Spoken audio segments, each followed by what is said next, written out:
It's the big issue. It's the one issue that won't go away. It's the illegal migrant problem. It's thousands of people coming to our shores, landing on our beaches without the right to do so. Now, you will hear lots of people saying they have got the right. You might hear some people saying they haven't got the right and they should be sent back. What we do know is that Priti Patel, the Home Secretary, can't seem to stop it happening. Today, the big question is going to be, should we be putting these illegal migrants to work? This is the political punch-up. I'm delighted to say today we're joined by human rights lawyer David Haigh and Benjamin Loughnane from the Bow Group. Welcome to both of you. I'm going to come to you first, David. The big question, of course, we've had 20,000 migrants come plus, and there'll be some more, no doubt, by the end of the year. My question is if they're going to be here anyway, why should they not be working? Well, actually, I think that's something that we certainly should consider. We're in unprecedented times at the moment. The country is suffering. We have shortages of all sorts of things, and shelves are empty. We're not getting stock and drivers. Now, we have a capable and probably very willing workforce in this country already. A workforce that, if they're on asylum and they don't have a decision for 12 months, they can work in certain circumstances. So why can't we amend that to cover the situation that we face at present? Yes, I think that's a very, very good point. Benjamin Loughnane from the Bow Group, why do you think we should be doing more with this problem, which we can't seem to solve? Yeah, well, I mean, absolutely, I sympathise completely, because it does seem completely mad that these people have come over, 20,000 of them this year, around 10,000 last year. We're probably going to see another 10,000 before the end of this year. And there's a huge amount of people who are not legally allowed to work, and they could be working, they could be paying taxes and all the rest of it. But fundamentally, this is one of the problems, is that they're not actually here legally. So when you've got an irregular status, when you're not legally here, how do you pay tax? You'd expect to then be able to vote, then you'd have citizenship and all the rest of it. So the problem is actually letting people come in the first place. We need to do more to prevent people from coming. So it's not the question of why are we putting them up in hotels and why are we allowing them to, be a huge burden to the taxpayer when they could be working. The real question is why they're here in the first place. I don't think they should be allowed to come from the outset. And David, you would probably say these are economic migrants, or would you say that these are people fleeing persecution? Because it looks to many of us that these are very fit young men coming here from France, which, as far as I know, is not a dangerous country. Well, I think, obviously each asylum seeker is a case-by-case basis, but these are people, whatever you want to term, that want a better life. And usually that means they want to work harder, they want a safer environment. And of course, there will be people from both sides of that. But in my experience with asylum seekers, they want a better life and they're very hard workers. They are very hard workers if they're working, but at the moment they're not working. Is there any reason, Benjamin, why we wouldn't have to pay them at all? Because if we were already giving them subsistence, they get money to spend. It may not be very much money, but surely they should work for that money, shouldn't they?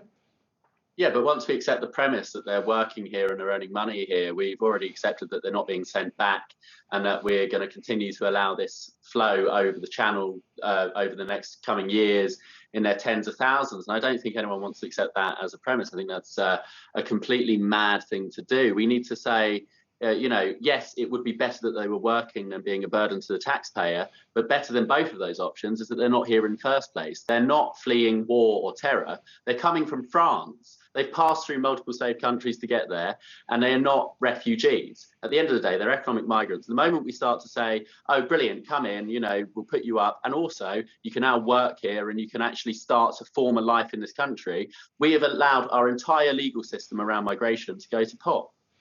And David, what is the justification for allowing all of these people to come in? Boris Johnson said at Tory party conference, we don't have a problem with immigration. We simply have a problem with illegal immigration and not knowing who these people are. And that is a huge problem, isn't it? It is. I mean, that is the problem. But the thing you're facing, these people are here anyway. So what we need to do is stop them getting here, if that's the issue. And that obviously is a border issue. But once they're here, then we should, if there are available jobs, I think, amend the laws to allow them to work. Now, if there are bogus asylum seekers and they're coming because they think they're here for a free ride to sit on benefits, then surely the message gets back to them that, well, you're not going to get free benefits, you may well have to work. That would probably deter some of them. And at the moment, you'd have to say, Benjamin, that they know why they're coming here. They're coming here because they've got friends who've already come here, who've sent them messages on their iPhones to say, it's great here. They take you off the dinghy, they put you on a proper boat, they bring you into shore, they put you up in a hotel, and they give you free money. Yeah, well, David said, now that they're here, we should put them into work. I actually think now that they're here, we should send them back. I think that's the fundamental point. They're not here legally. They need to go back. We can't accept this premise that people can come over and not ever be returned to the place where they came from. They're not here legally. They can go back just as easily as they came over. And the moment you start to say, put them into work, put them into this, that, and the other, you're accepting the premise that people can come here illegally, totally break the law.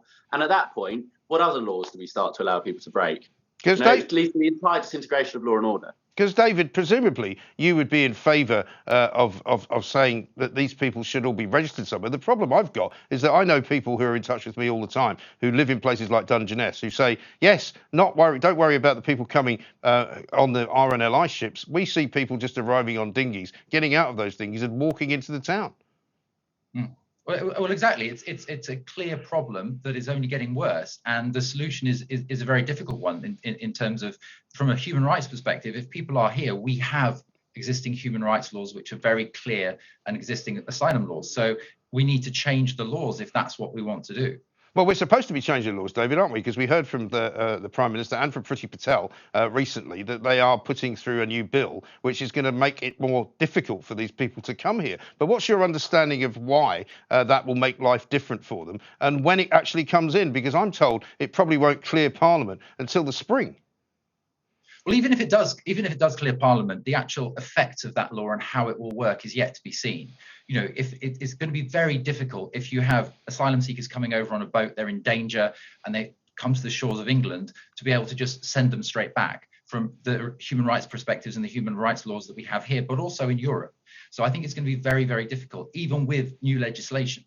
So finally, Benjamin, you're not in favour of allowing these people to work, even though we need people to work on pig farms, even though we need people to work in bars, we need people to work in restaurants, we need people to work in HGV, lorry driving business. You're not keen?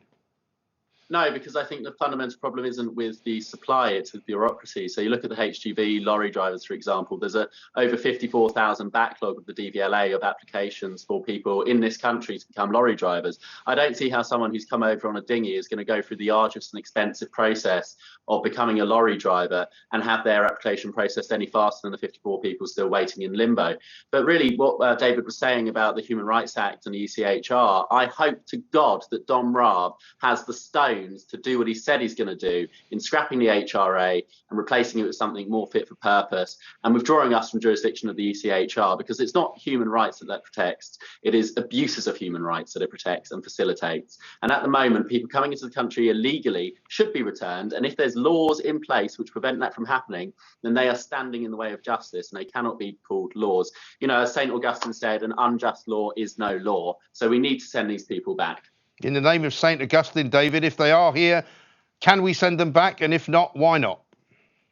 Well, I think provided we follow the process, then and their asylum applications are denied, then yes, we can send them back. And in the interest of the working, that can be made clear with new legislation that it is temporary only, and that in the event that their asylum is denied and they are sent back, then that's a situation. But we have to follow the laws or change them. Well, I think that's a very sound way to end it all. You're going to hear a bell now, and I'm going to be giving you my decision as to which one of you made the better argument.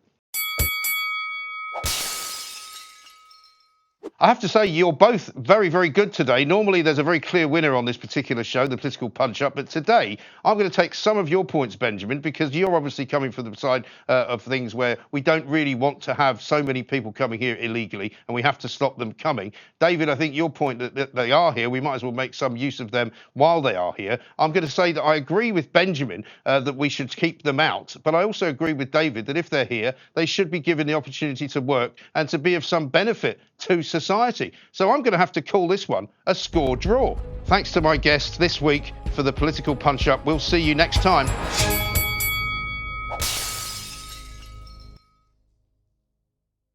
Well, that was great, wasn't it? I really enjoyed that. If you did, there's lots more like it. Have a look over here.